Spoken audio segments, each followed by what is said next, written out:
Hi friends, welcome to అందాల హరివిల్లు. అందరూ ఎలా ఉన్నారు? బాగున్నారా? ఈరోజు మీకోసం మటన్ కర్రీ నా స్టైల్లో చేసి చూపిస్తాను. మీరు ఒకసారి ఇలా ట్రై చేయండి, మళ్ళీ ఇదే విధంగా చేస్తారు. ఇక్కడ నేను 1/2 kg మటన్ తీసుకొని శుభ్రంగా కడిగి మళ్ళీ గిన్నెలోకి తీసుకున్నాను. దీనిలోకి ఫ్రెష్ అల్లం వెల్లుల్లి పేస్ట్ 1 స్పూన్ వేసుకొని, అలాగే 1/2 టీ స్పూన్ పసుపు, 1 స్పూన్ ధనియాల పొడి, 1 స్పూన్ గరం మసాలా, మీ టేస్ట్కు తగినంత కారం, తగినంత ఉప్పు వేసి 2 టీ స్పూన్ల ఆయిల్ వేసి అన్నీ కలిసేలా బాగా కలపాలి. తర్వాత మూత పెట్టి అరగంట పక్కన ఉంచాలి. అరగంట తర్వాత స్టవ్ ఆన్ చేసి గిన్నె పెట్టుకొని నూనె వేసుకొని 2 కట్ చేసిన పచ్చిమిర్చి వేసి, అలాగే 4 చిన్న దాల్చిన చెక్క ముక్కలు, 5 లవంగాలు, కొంచెం సాజీరా, 1 ఇలాచి వేసి ఇవి వేగిన తర్వాత కొంచెం పసుపు వేసి ఒకసారి కలపాలి. తర్వాత మనం ముందుగా కలిపి పెట్టుకున్న మటన్ వేసి అంతా ఒకసారి బాగా కలిసేలా కలపాలి.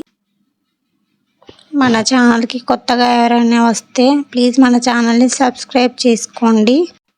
ఒకసారి మటన్ కర్రీని ఈ విధంగా వండి చూడండి, మళ్ళీ ఇదే విధంగా ట్రై చేస్తారు. తరువాత మీడియం ఫ్లేమ్లో మూత పెట్టి మూతపై వాటర్ వేసి ఉడకనివ్వాలి. 10 నిమిషాల తర్వాత వాటర్లోకి ఇలా బబుల్స్ వస్తాయి. తర్వాత మూతపై వాటర్ పోకుండా నెమ్మదిగా కట్టర్తో కానీ క్లాత్తో కానీ మూత తీసి పక్కన పెట్టాలి.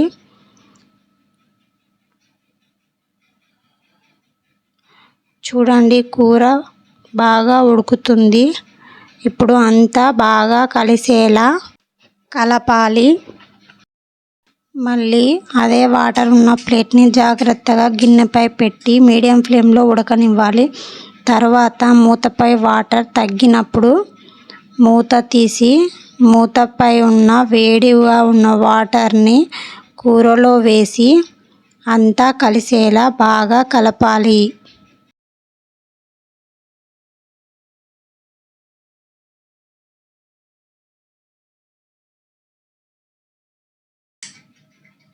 తరువాత మూత పెట్టి మళ్ళీ మూతపై వాటర్ వేసుకోవాలి.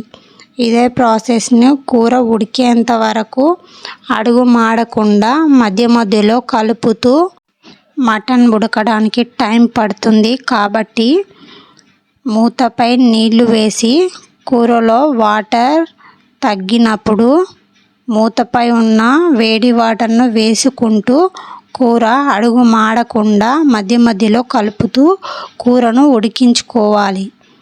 ఇప్పుడు కూర ఉడికింది అని తెలుసుకోవడానికి ఓ ముక్క తీసుకొని స్పూన్తో నొక్కి చూడాలి. మన కూర ఉడికింది. ఇప్పుడు కూరలో కొంచెం వాటర్ ఉన్నాయి.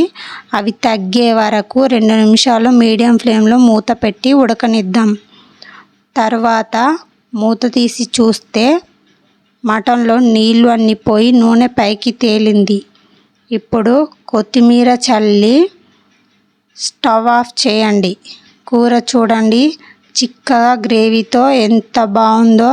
ఒకసారి ఈ విధంగా ట్రై చేసి చూడండి, మళ్ళీ ఇలాగే చేస్తారు. ఇలా వండిన కర్రీతో కొంచెం కూరతో అయినా ఎక్కువ అన్నం తినేయొచ్చు. వీడియో నచ్చితే లైక్ చేయండి, మన ఛానల్ని సబ్స్క్రైబ్ చేసుకోండి. Thank you for watching.